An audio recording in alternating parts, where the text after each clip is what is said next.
These are the privileges we as white men receive as a result of no effort. It comes only by virtue of inborn characteristics, the color of one's skin or the biological sex. You can try all you want to deny it, but I promise you, you will fail.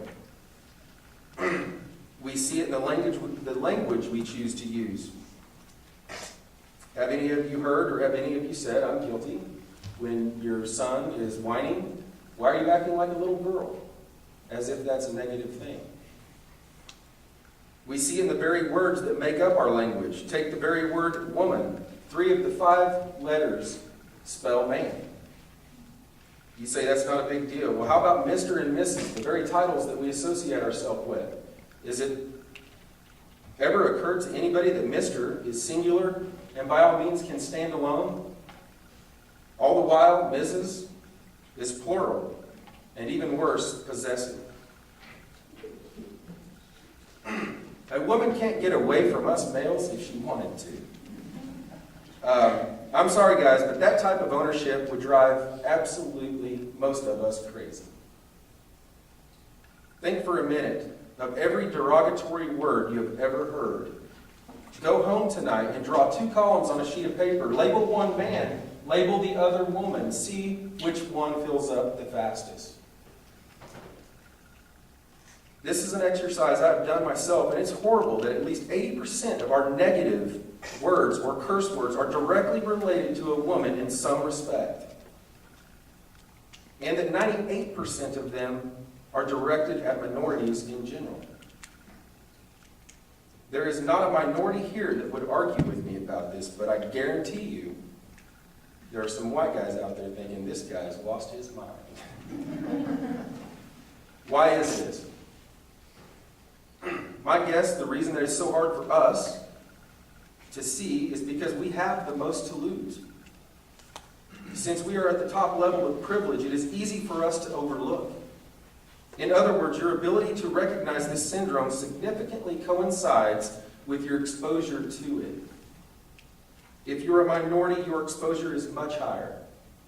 Every day something occurs that if you were not in that minority class, most likely the situation would not have occurred at all, or at least not with the same outcome.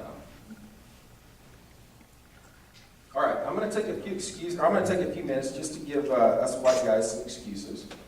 Not an attempt to gain the rest of your pity, because trust me, we don't deserve it. But an attempt to help you understand what goes through our minds when confronted with this. When I first heard of this idea from an unrelenting friend, I must add, it sparked a lengthy debate. Although it didn't take much to convince me that white male privilege existed, it did, however, take me a while to admit to what extent. You see, if I were to admit that I was at the top of the privilege chain, this seriously threatened who I thought I was. It seriously threatened the very idea, the very reality that I had created about the world I lived in. I didn't have the easiest childhood. My family wasn't wealthy. My mother had to pinch pennies and at times had to dig pretty deep just for us to survive. Before now, I pretty much believed I was the lower end of the privileged ladder. And that everything that I've achieved came through only my hard work and determination. To take away these thoughts were threatening my very identity.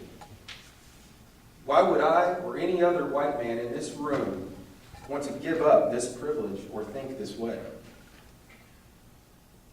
Well, let's go on. Growing up as males in our society, we are constantly told to run faster, jump higher, throw further, hit harder.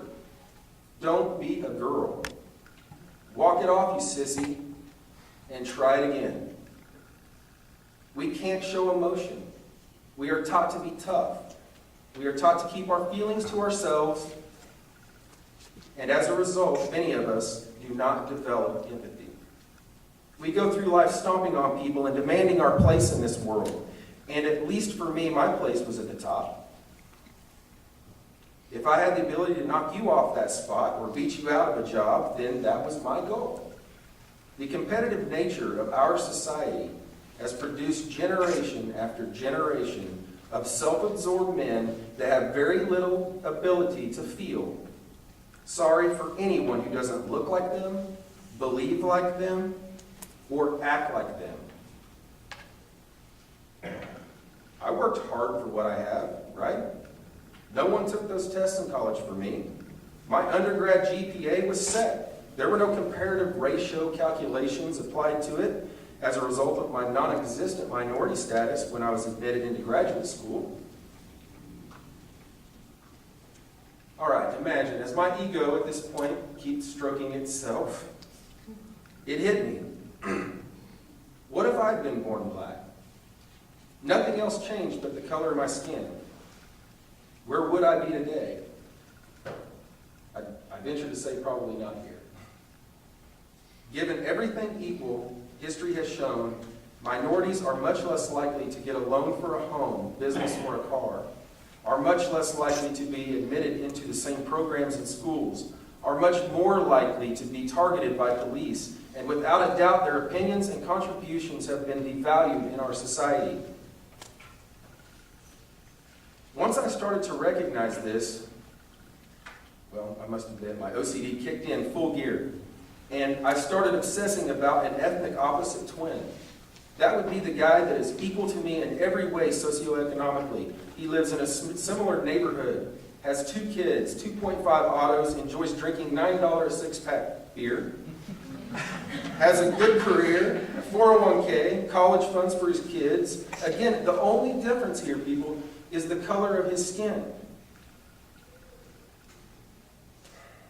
This person, and he does exist, as I'm sure thousands do, has had to live a more just existence, has had to work harder, act more professional, take fewer risks. For all sake of argument, these guys are smarter, more determined, have more self-control, have had more drive and determination just to achieve what I've achieved. I challenge each of you as white males sitting in this audience today to take your ego blinders off and do the same thing. I feel that you would have to admit exactly what I've admitted. All right, well now understand that at this point I'm still a product of my environment, and I didn't like that I had to admit this. Thinking back on it now though, this was the point when I became me, and not what society had made me. I became empathetic to others' plight. I understood just how racist I really was. I used all of the same excuses everyone else does. I have black friends. I've never hit a woman. Heck, one of my best friends is gay. But for some reason, I was really bothered at who was staring back at me in the mirror. It was just too easy to ignore what others were going through in my prior life. I truly thought I was beyond this, only to learn that I barely scratched the surface. Although I was not outright mean, nor did I ever knowingly mistreat any minority, at the same time, I never went out of my way to fight the oppression. It was the ambivalence that prompted me to take a deeper look, and the further I dug, the more uncomfortable I became.